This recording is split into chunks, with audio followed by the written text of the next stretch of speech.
What's up? Systemus here, and we are going to dive in to Shatter Pieces and see how I made this track, what's inside of here, talk about the songwriting process, the mix mastering, the EQs, and the reverbs and all the good stuff in there, and the sound design as well as I don't know. I'm naming like everything in the like.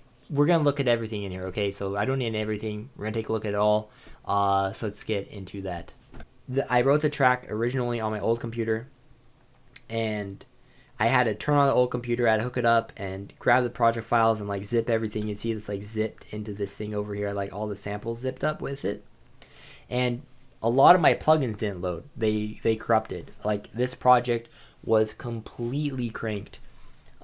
So I had to go in. I had to like replace all the plugins. I had to go get all the presets for my old PC and all the processing and like screenshots of like how my effects were like set up and everything. And I didn't get everything quite perfect. I'm sure I'm missing some things, like some plugins still didn't load properly or like something's missing because it was totally corrupted. Like I don't know.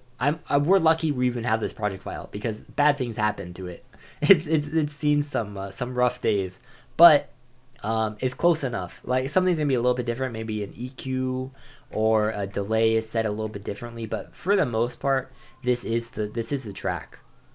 It sounds almost the same. Like if I play it, if I play everything.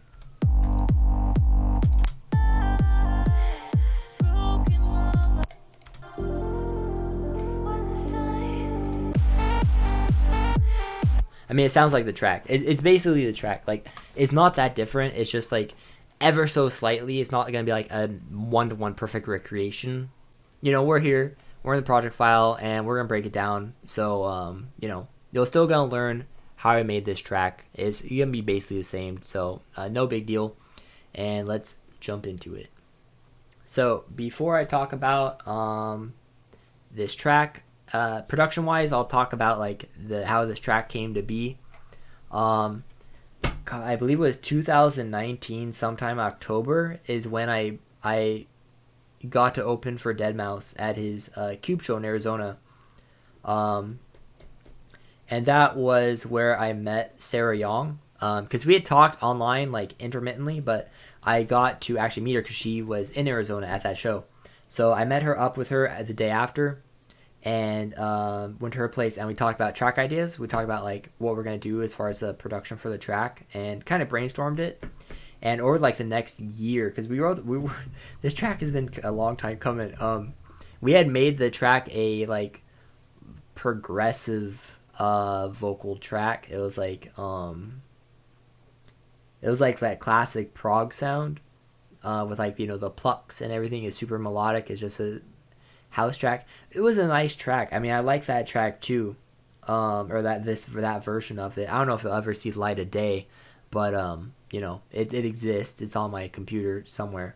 For this song, like in particular, I felt like with the story and the emotion in it that I wanted to do something more. I wanted to make a darker track, something heavier and something club focused. So after fully producing the progressive track, I took the vocals out, isolated them, brought them into a blank project file, and started this track. And so this is the result of, I think it was maybe a year and a half. I think a year and a half of like tinkering, because I went in on this project. I did a lot of like work on this project, a lot of tweaking, a lot of editing. So this is the final result of all that time working on this project, and I'm glad where it ended up. I think it's the best version of the track. I think that it is exactly what I wanted the story to be for the track, what I want to convey, and I'm super glad it's out, and that it came out on Mousetrap, my favorite label. So I'm super stoked with it, and let's jump into how I made it. So let's talk about the bass, which is, I believe, pattern 2.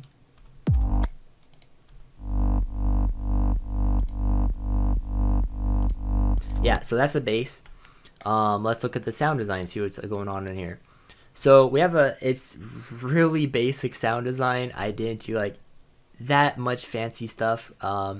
It's pretty much a rounded saw -2. We have -2 Juno or JNO. I don't know. I always read it as Juno. Maybe it's JNO. Basically, this sound is a FM bass. Because if we isolate the saw, you don't even hear it because the level is at 0. But pretty much, this sound is going FM into this wavetable. You see it's FM at was that 53%. Basically, the effort I wanted to go for here was I wanted harmonics. I knew that I wanted to have just like a super strong single note bass line that was kind of cut in and out, to give like that some breathing room for your ears. Like it'll be like super solid slamming bass sub, and then cut, and then sub. I think that like the empty space in between the bass is really effective in like making each time the bass comes in feel stronger, as well as like giving the ears a break, so it's not super overpowering. Now it's just like a solid subline the entire track, which I've done. I've made those tracks, but this time I want to have some space in between, give a little bit of a rhythm, because honestly there is no rhythm. It's just a single. It's just single being held, and without the side chain, it's even more apparent. So there's not really a rhythm. I don't know if I would count like this shape as a rhythm. It's like it's kind of like a bum, but like it's on beat. But I guess I don't know. I guess it's a rhythm. Basically, I just want to get some harmonics with a strong low end. So I tried different wavetable shapes. So there's like obviously there's this one. I could have done any of these.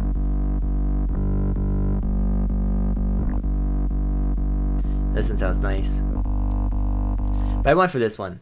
Because this one sounds nice. I like the harmonics that I was giving. I wouldn't know what I'd call this shape, honestly, but I picked this one with a rounded saw. And I turned the drive like pretty high up, 43%. In the processing, we don't really have anything. I didn't run a distortion on this. I decided to run a comb filter instead. We can hear the difference with and without it. It sounds basically the same. It's just a little bit of a harmonic shift. And then I made it wide because this track is very empty. It's very minimal. So typically you want your bass mono, which you still do want your low end mono. But I felt like since there's so much empty room in this track, there's not like a bunch of layers happening at once. I was like, I can sacrifice some room for my bass. Since the bass is like such a pivotal element in this production, I'll just make the bass a little bit wider, because this doesn't look like it's a lot. It is kind of a lot. When you run hyperdimension, if you've used this effect before, you know, and I know, that a little bit goes a long way with this plugin, and it can get very wide very quickly. So just a little bit on both knobs, just give it that width. And for the processing, I have my trusty Ferric TDS. I love this thing. I slam it on every bass sound. Honestly, I've been started slamming it on like lead sounds and synth sounds. That works too. It's very nice. And then I have a little EQ, and this is I know that like you have like those memes of like what your EQ shouldn't look like, and typically it looks like this, but trust me, this is just to pull up harmonics. I'm just pulling up the harmonics. Like if I mute this, it doesn't have like the same like that brightness to it. I wanted the bass to have those harmonics like really audible, so it doesn't matter what your EQ looks like as long as it works, okay? And then these are just like low passes and filters and stuff that are disabled. I filter the bass sometimes in the track, so these two EQ channels at the end of the track when the track is ending. Let me solo that. And of course the side chain. I'm still using this envelope. I know if you watch my other tutorials, you saw me explain this shape. I'm still using it. Because it's good. I like it. I like the way it pumps. And if you like something, why change it? So another bass that we can go over which would be the intro neuro bass, the Reese thing. So we'll go over this bass. Where's that? Channel 9. Okay. So this bass looks like this. It's in the intro. It's this pattern right here, pattern 9. It's basically just setting the atmosphere along with a pad sample, which I'll talk about later. I didn't talk about it much, but basically it's just setting the atmosphere. I want it to be very like evolving, which you can hear it as it's playing. It's very evolving, like it's very warbly, and the cutoff is going in and out. So let's check out the sound design in detail.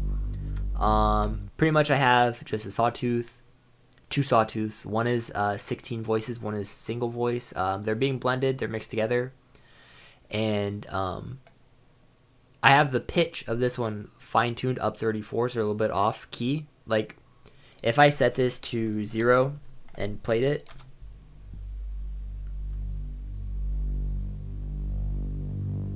it doesn't have like that same grittiness. If I turn this up,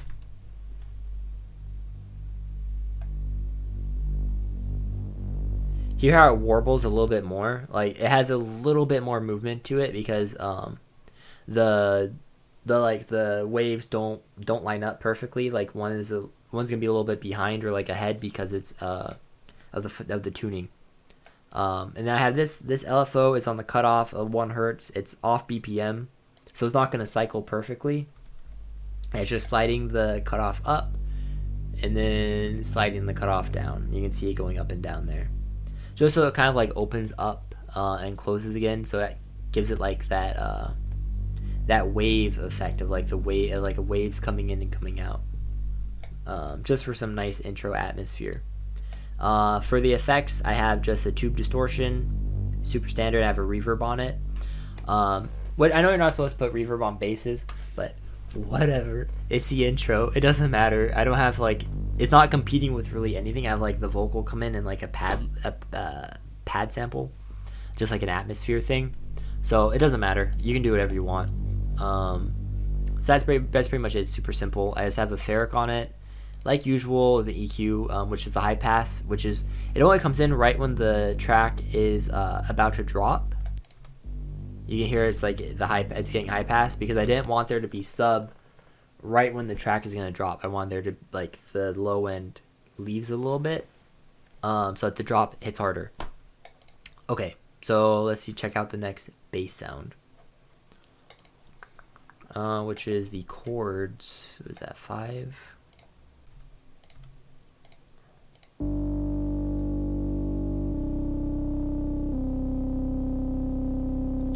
So these are the chords that play in the breakdown.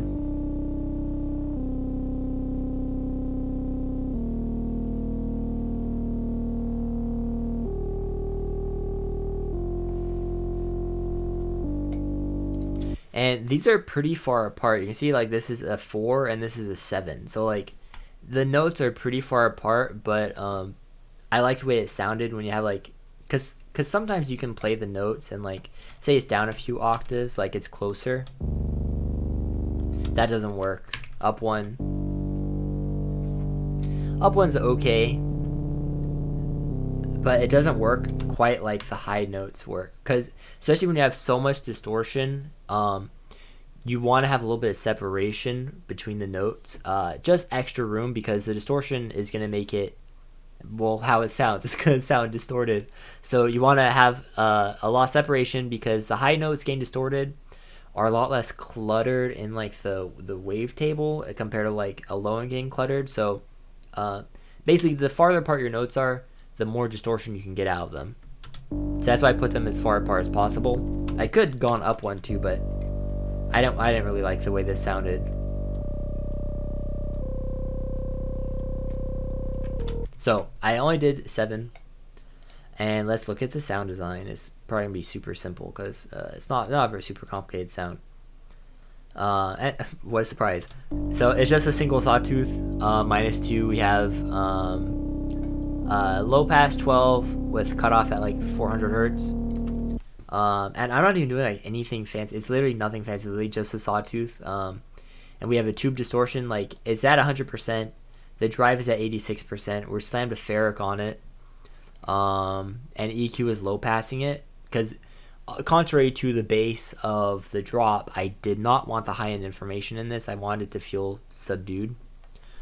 So we have that on there. And then I'm pretty sure this is going to be a high pass. Yeah, so you can see right here the high pass ramps up. And a technique that I did in the breakdown is that I have the drop, or the drop's coming right here, but this is like a build section. So I have 4 bars of the chords, and then it's going to hold the sustain. And you can see that you can hear the filter ramp up, and then it's going to high pass. So I hold this note the whole way through, not the note, the chord, all the way through. To like build tension. I feel like if I had the chords playing the whole time, it wouldn't have felt as tense. So that's a good technique that you can do if you want to have, if you have a chord progression and you're like in a breakdown, you're switching to a drop later or like a different section of song, you can hold the chord, either the final chord or the starting chord, to build that tension. I think it's a pretty good technique. So another track, well, we did the bass. Let's check out the synths. So if we just go like vertically down, it's pattern 1, and let's play that. So you see I just had volume raising. This is just a pad. It's in the intro, it's in the breakdown. I believe this is a default Serum preset. It's not. I have it, Art of Fighters. If it has a name here, typically it's like a stock preset, which is fine. I mean, it's just a pad, right? Like, it's just a pad. If you want to have just add some texture and something, and like you're not good at sound designing pads, I'll be the first to admit I'm not that good at sound designing pads. So if you have a preset that works, just drop it in. I mean, what's the big deal? Okay, what's the big deal? The pad works. It's just an intro accent thing. So it's a good preset. Shout out Art of Fighters for making a sick preset for Serum. I like the way it sounds. It's a cool sound, so I put it in my track. So the next sound in the track was, let's talk about this sample.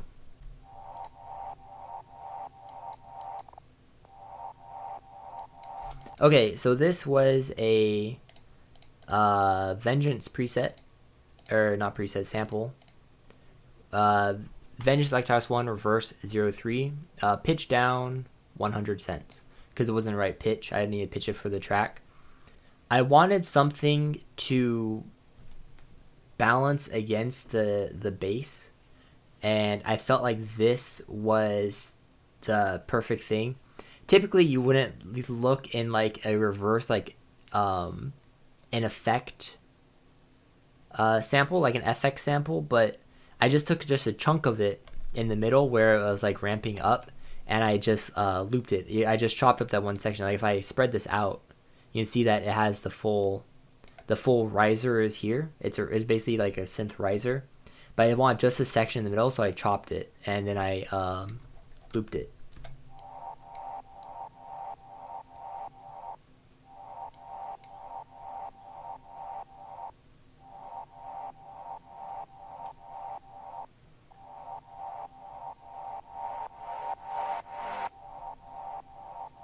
And that's pretty much it. I have that pattern throughout the drops. I think it's a really nice tone. I really love the tone of the sample.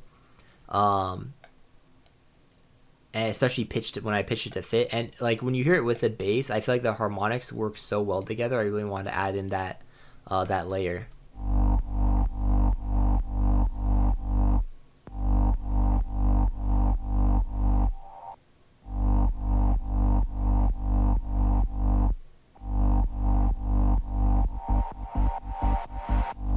So yeah, that's them together. I feel like they work really well. They harmonize. The processing that I did on it was I just did a Maximus. I didn't do anything in this Maximus. I just wanted to check. I wanted to check like the frequencies and how it's looking, and it looked fine. Then a little bit of EQ, just a little bit of cut, 290, a little boost of 700. So Really, really basic, and the sidechain. I didn't want a reverb on it because I wanted it to stop. Like, I wanted the space in between. Like, I wanted to have the gaps. I didn't want any tails at all. I didn't want any delay, any reverb, anything to carry over. And I could have had, like, you know, the reverb on it and then just make an automation clip to cut the reverb every time there's a gap. But I didn't feel like doing that, honestly. I was like, you know, it sounds fine. Doesn't need the reverb, doesn't need delay. It's just a layer to complement the bass. So that's all it was, and I think it adds a really nice energy to the track. So moving on, let's see what the next sound is. We'll talk about the lead then. This thing. Where's that?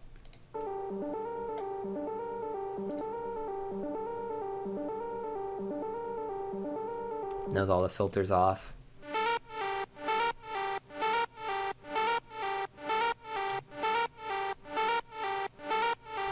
Okay, so let's talk about this. Pattern 4, let's check the melodies out on this. So this is the melody. Let me turn off the sidechain.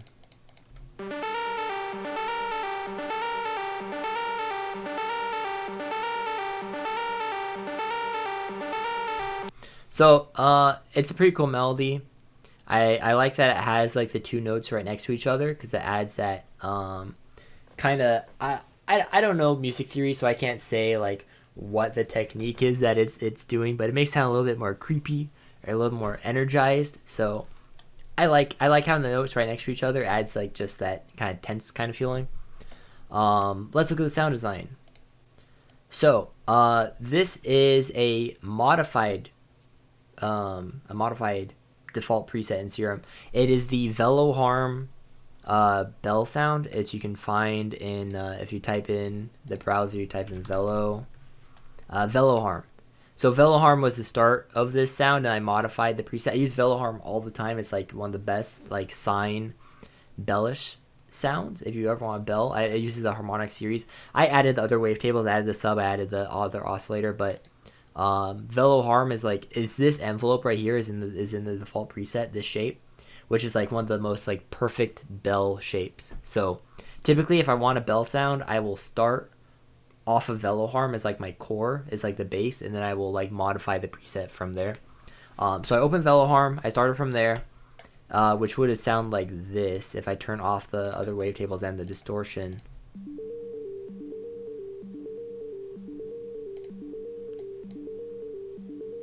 Which sounds pretty cool. So what I did was I stacked another oscillator to get some high end.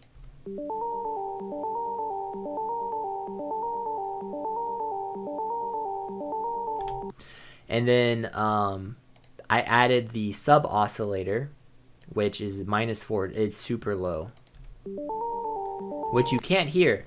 But if you watch my Dragon's Gamble tutorial, you probably know what technique is coming. If you have a low end sine wave in a sound that is super low, like -4, as low as possible, and then you add distortion, it brings out the harmonics.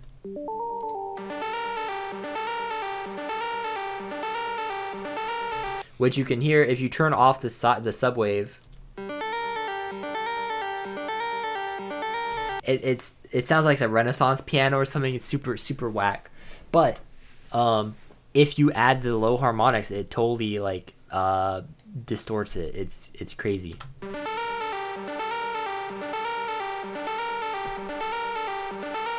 I love the way that sounds tonally with everything. So that's the basic sound design behind this. It's the high sine, the mid sine, and the super low sine all going through distortion, have a delay, have a little bit of reverb, all good stuff. And then we have the EQ, which is a little bit of boost 1500, a lot of low end roll off because I didn't want, I'm playing a -4, so there's a lot of like harmonics I don't want in the low end, so I could cut those out. Sound Godizer, this one's turned up a little bit more. I want to slam this one. I want to make it like it's the main lead of the song, so I want to I want to make it in front. A little more EQ. I have a little boost at was that 3700. Yeah, 3900, close enough. And then I have a couple more cuts, 700 and 683. And this, I believe, is contradictory to my boost. Did I boost 700? Oh, never mind. I didn't boost 700. But if I did, I would have cut it out. Because I like to EQ. As I said, I like to EQ in steps. I could have done all this EQing in one single EQ, but I like to do it in steps. So the side chains, I actually ran 2 of these because I feel like one wasn't pumping enough. I had the single side chain, and I felt like it was still competing with everything. It wasn't cut enough, so I'm double side chaining it.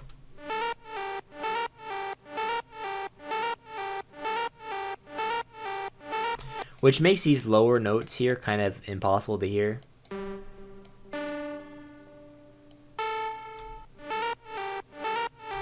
You really only hear these 4. Whoops. That's all you're really hearing is those 4.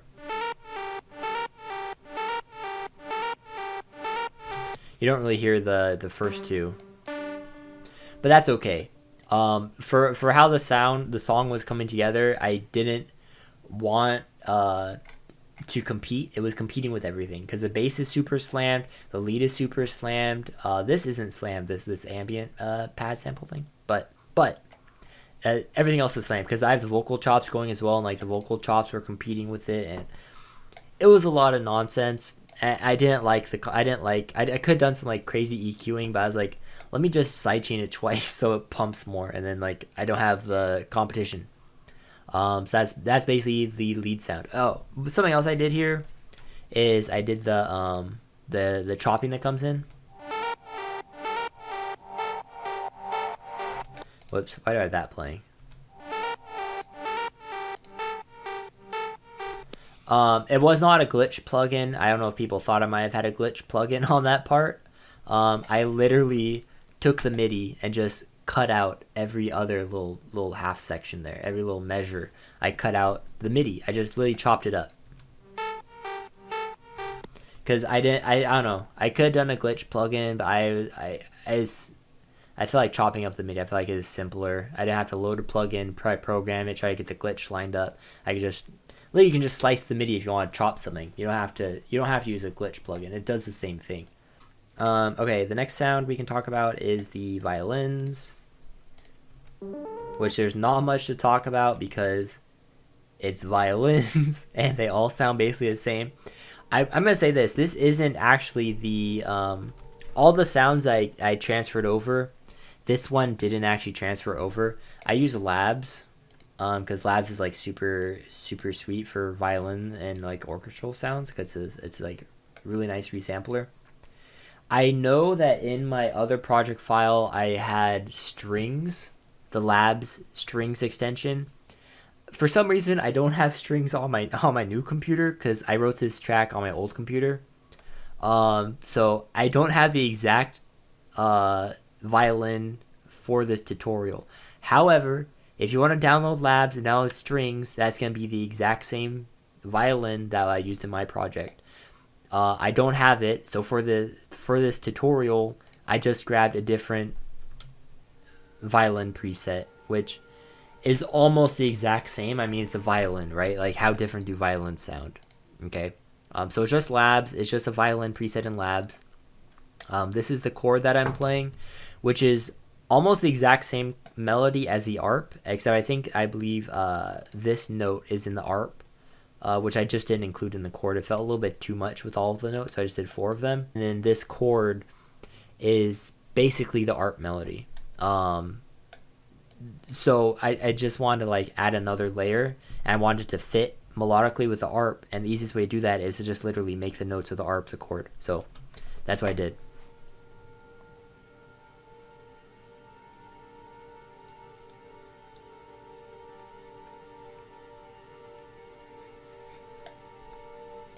Really nice violin. So the processing on this one is I have the EQ, a little bit of boost, a little bit of cut, standard stuff, right? It's just standard stuff. You just boost and cut as you go. I have a delay, just to keep a little bit of movement in it. I have a lot of reverb, 5090, which actually, I think this is almost this default black hole. I think it starts, I think you load black hole at 50 1290. This is 51, so I moved it 1% more wet. I don't know if that makes a big difference, but at the time I said, hey, let's do 1% more wetness. So that's the black hole, and then another EQ I want to cut a little bit at the 1300s, just another cut. Alright, so the last sound is this thing. Where is that? Here, okay. So this sound is pretty much just a sample from a pack that I had. I time stretched it a lot because it was kind of short, and I pitched it down 12 to give it that different sound. I also did a fracture. I don't know the exact fracture settings because this is one of the plugins that corrupted when I brought the file over. So it had a fracture on it doing something. I don't have the exact fracture settings, but it was just glitching it, making it more textural. Like if I play it with the fracture, or I turn off the fracture, you hear just adding like that like glitchy kind of like poppy sound. And I had a Serum Effects, and this also failed to load. But I had, I'm assuming I had reverb and a little bit of delay. So that's pretty much it on that sound. And I don't know if we're done with the synths yet, but I think we are. So let's move on to the effects. Okay, let's go through the effects like one by one. These are going to be like unprocessed. Like I'm pretty sure a lot of these I literally just dropping in from like random samples I found. Like this is one of them. This is one of them. And this one I don't think I even sidechained in the drop. This got literally no sidechaining. It's even playing in the drop because I wanted the this sound in particular. I really thought it was cool. I wanted it to have a lot of presence, like for giving that feeling of like the, you know, the build of tension. I wanted to make sure it's really building tension, so I didn't sidechain the sound in the drop. It wasn't really clashing with anything, anyways. It was just a little. It's just a little sound effect, so I didn't feel like I needed to sidechain it. So yeah, it didn't get sidechained. And then of course I have this sound.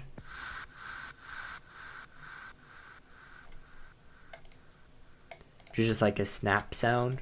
And this one did get fully processed. And this one I have happen in the halfway point of every section. So like the first 4 bars, like the first half of the drop, second 4 bars, the second half of the drop. I put it in between both of those sections. I did the same on the second drop. I just put it in between like the middle of the drops. So I put a sound geyser on it, slammed a black hole, a lot of reverb, turned the wetness up 11% from stock, and I pushed up the highs. I really want to make sure that the tone of the high was coming through, and I pulled the lows down a little bit. Serum Effects, I have the delay, obviously, which you can hear. I turned the delay pretty high up, and you can hear it ping pong between the ears.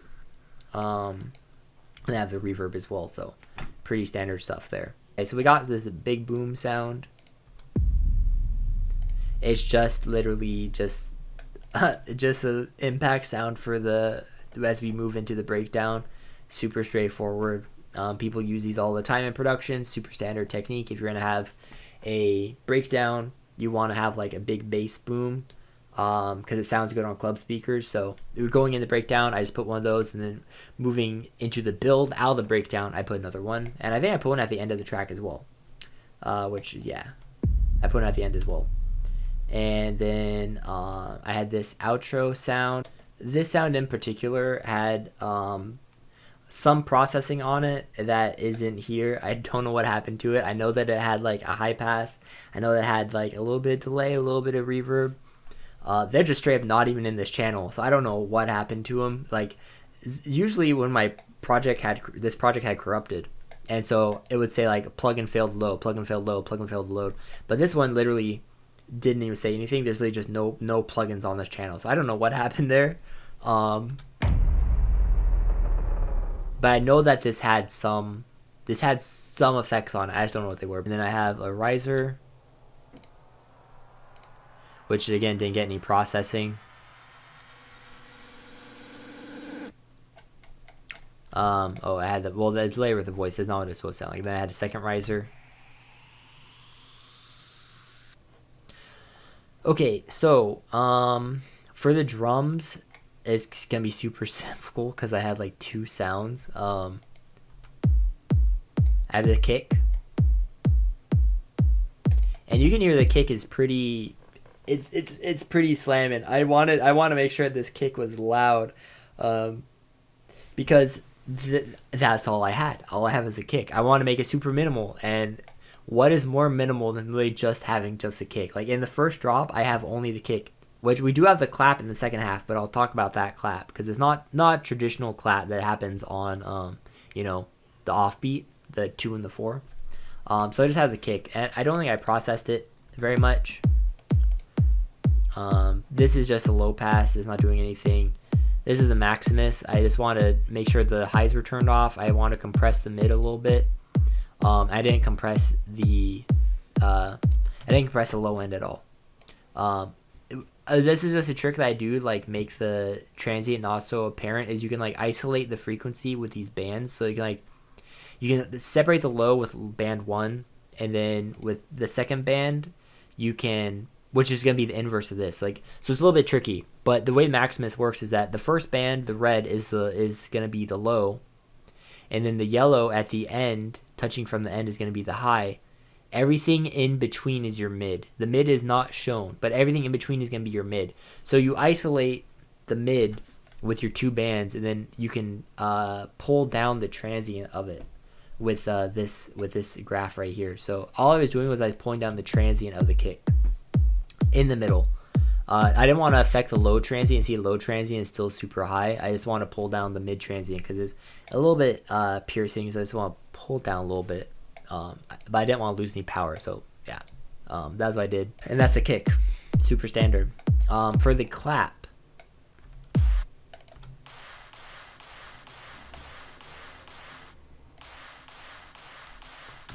so I have this clap in here, and in my head I wanted to make it the second drop, like I needed another layer in the second half of the second drop to really like increase the energy, but I didn't want to just add a hi-hat, because I know like a big open hi-hat can add a lot of energy too, especially like a 909. But I really wanted to keep the stompiness of the boom boom boom boom. So I wanted to make sure any element I added was going to follow that rhythm. So I had a sample pack, a super old one. It's like a big room sample pack, and it's like this clap loop, and it was very reverby, but I processed it a little bit. I consolidated out. I don't have the processing because this is a consolidation. I consolidated this file out.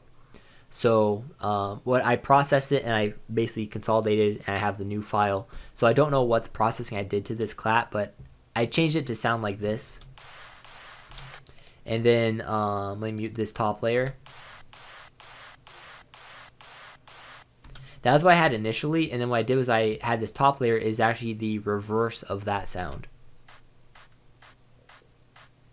So if I play this full reverse, it's the reverse clap, but I pull the volume down as it's reversing, and it gives it, it's kind of like an artificial tail, because for some reason I couldn't have a nice tail on this clap, so I was like, if the tail wasn't sounding good, so I just literally cut it out, and then I made a fake tail with that reverse clap. And it sounds smooth, it sounds nice, it matches with the kick. Something else is this clap is literally going straight to my master. Not to my master, like out to the final file output. This doesn't get mixed, doesn't get mastered, doesn't go in a bus, doesn't get any processing. So this is literally sitting on top of the actual file in the actual master. Because I tried it in the track, and it just didn't sound right. Like if I run it through the metering and stuff,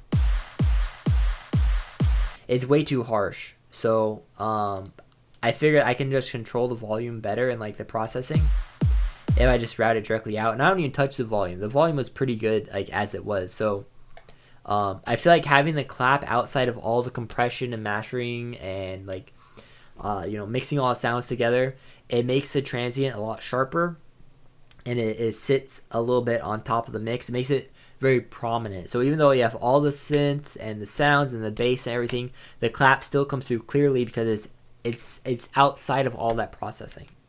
Something else I want to talk about is this little extra kick down here, and you can see these red files that are like it's missing render 6, shatter pieces, render 7, no kicks. So basically what I was doing here is that in the mastering, after I mastered the track and I rendered it, you can hear the transient of the kick, right? Say I isolate the kick, hear that sharpness, like the transient of the kick. Because all the white noise and all the like rising the vocal, everything coming at once, it was like clipping the transient off. Like the kick start right here, and like you can see all the like spacing here.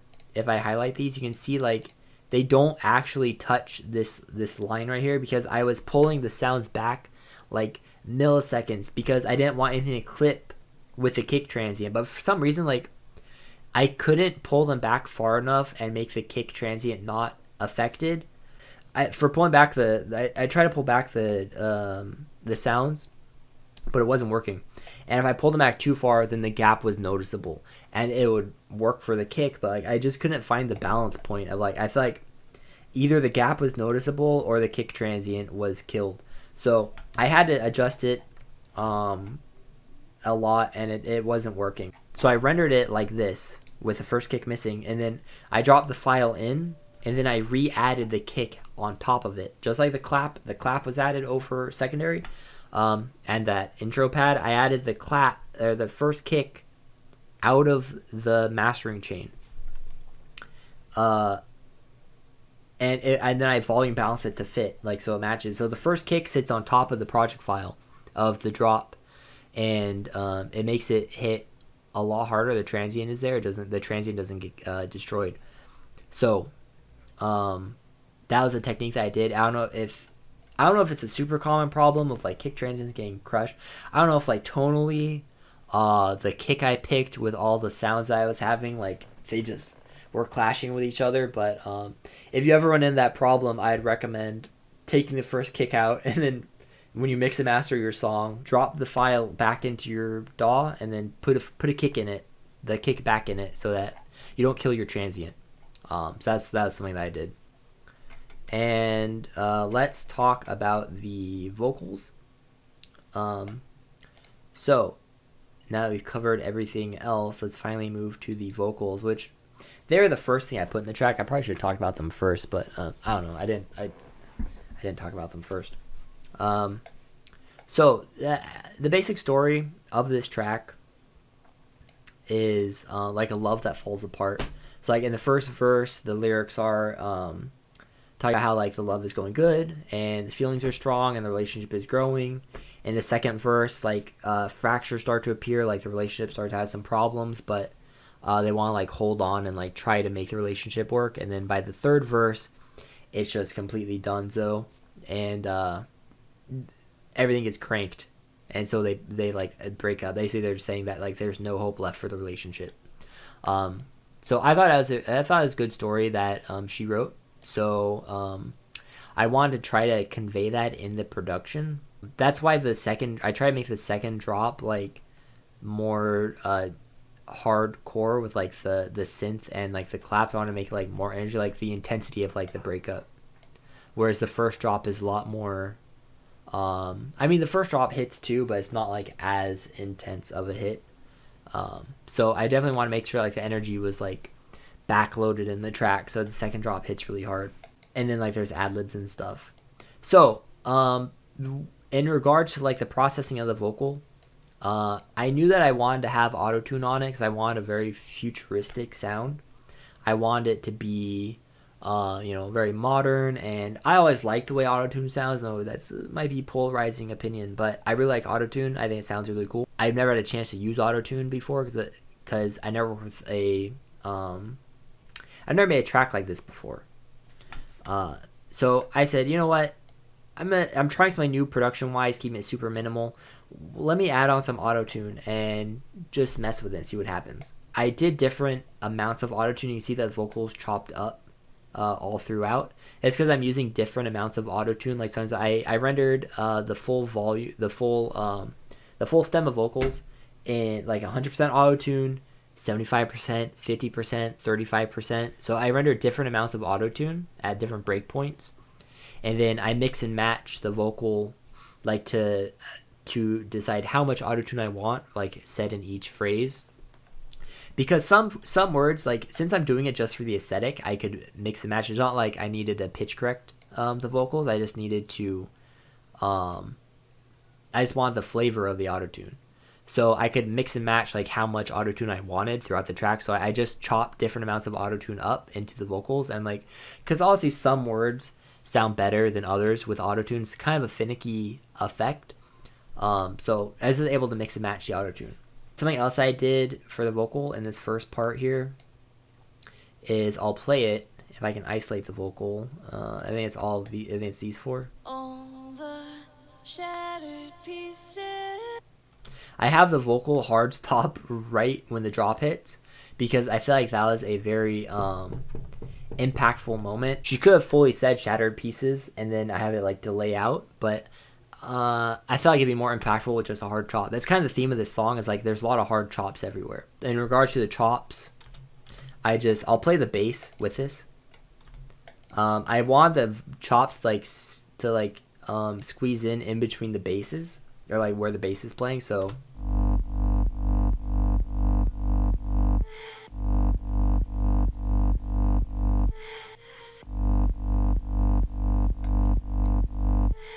I feel like that was a really cool pattern. That was basically like the first part of this idea in the song was like I made vocal chops from her voice and just started messing with like basses and rhythms with the chop vocals, and this is what I came up with, and I really liked it. I was like, this is sick. I could make this a club track because, like I mentioned, it was originally a progressive track. And let's look at the processing. So the vocals had a lot of I spent a lot of time processing the vocals to get like just right sound that I was looking for. So it actually starts in this one, and it has some EQs with just like boosting and cutting different things. The standard stuff. And then we have this is just a delay, nothing crazy going on there. It's being routed into a vocal bus with a vocodex, and this is only hitting like slightly. It's only running like 12%. Like you can hear that it's not that much of a difference if I play the vocal. You and I shouldn't try feeling weightless, speaking lies. Gravity couldn't save us. It's just like super slight change on the vocal processing with the vocodex. And then I have a sound godizer, which I usually do. This didn't turn on that much. So I have a serum effects again. A little bit of hyperdimension, a little bit of reverb that I turned off because typically I'll try things out, and then if they don't work, I'll just delete them. So I didn't like the reverb, so I got rid of it. And I add some delay, dot rhythm. You got a black hole halfway on. A little bit of low mix. I pulled down 30%. I pulled the highs way down as well. I didn't want like a super bright reverb. I want kind of like a more dull, subdued reverb.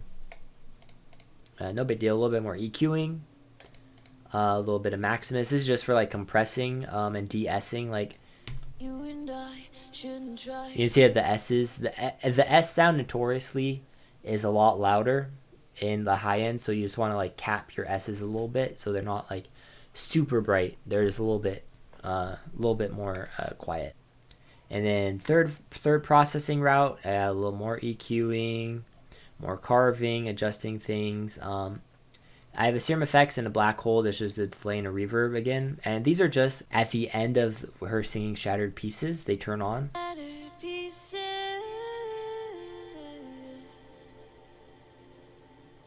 You see that both of those knobs turned up. It's because it's just like as she sings the last phrase of the vocal, I want to like trail off. So I added those. Another slight cut on this EQ, and then we have a gross beat for sidechain, which is disabled at the moment, and then they're being routed into one final boss. But did I say final boss? Being routed in one final bus, and then that's being said, there's no processing on the Final Plus. I could just send vocal 3 directly into the, but I might want to do more processing at one point and just didn't do it. As far as the vocal chops, I have some carving. I have a black hole that got turned off, and it even corrupted, so I couldn't show you anyways. But I had a black hole of some effect, but it's disabled, so I didn't run the, I did not end up running the reverb. And I have an EQ, a little bit more carving and boosting, another EQ, some carving and boosting, a de-essing, second Maximus, the check, make sure that it's like the waveform looks fine, and then some sidechaining stuff that I must have had something here too at some point that I disabled, and then I decided to just get rid of it, which typically I don't just get rid of things, but I decided to get rid of that one. So with that out of the way, let us talk about the mastering really quick. So I just run a Maximus typically, and this is just to, generally I don't do any processing here because since it's the master, you don't want to do EQing in the master. Okay, you need to EQ in the mix. So we have the master. This is just like a level check. Like I put the low frequencies all the mono. The mids are fine. The highs I do a little bit of a stereo increase because I like the way that it sounds when it's a little bit more stereo. This is just a final gain boost. I just pull it up a little bit. I just want to pull it up a little bit so it's like barely touching the green line sometimes, because the green line is 0. Just want to get like as close to 0 as possible without going over a lot. And then for the actual master, I use Elevate, which is like my favorite mastering plugin. So for these settings, I actually pulled the transient down because the transient was already so slamming. I didn't need to have even more emphasis on the transient. It would just been like overkill. So I turned off the transient emphasis. I just pulled to 0. The spectral clipper as well, I pulled to 0 because the spectral clipper adds like distortion and like some grittiness to the track. Like it drives it, like it clips it. But it sounds really nice. It just, this track again was already too, it was already like so distorted, the bass. I didn't need to add that grit to it. Like I had, the grit was already in the track, so I also use that at 0. Then the gain, I just pulled up to 4, which it's not that loud. I've had songs I pulled higher, but I feel like it's pretty good volume, because I've had songs at like 3 or 2 as well, but I pulled to 4. I didn't touch the speed. I didn't touch the ceiling. I felt like those were fine as they were. I just so I didn't really touch those. And that's basically it.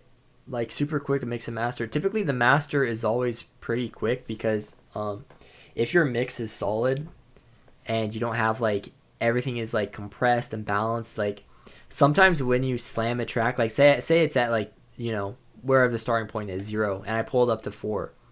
If I have a frequency that's too loud, it's gonna start like clipping in the master when I pull it up like that. So if you have a bad mix, your master won't be quick. You're gonna have to like either go into the mix and solve that, or if you don't want to, you can like, you know, go to the EQ in the master and like the filter bank and try like isolate the frequencies that are like having problems. And I've done that before. There have been tracks where I, you know, have like 500 to just give me issues, and I just pull 500 down and like try to like, you know, spread 500 apart a little bit. But I didn't have to do that with this track. Everything was fine. Get that back to 0. So I didn't have to do anything in that track. That was fine. So I just pulled up to 4, got the volume where I wanted it, and you know, it was all good to go. So that will do it. Thank you for watching this tutorial. I hope you learned something, and you know, get out there and get producing. 'Cause I don't know, maybe you're not a producer. Maybe you're watching this for some other reason, but I'm assuming most people that watch this are producers. If you're not a producer, hey, I hope you enjoyed learning how I made this track, and you know, I catch you on the next one.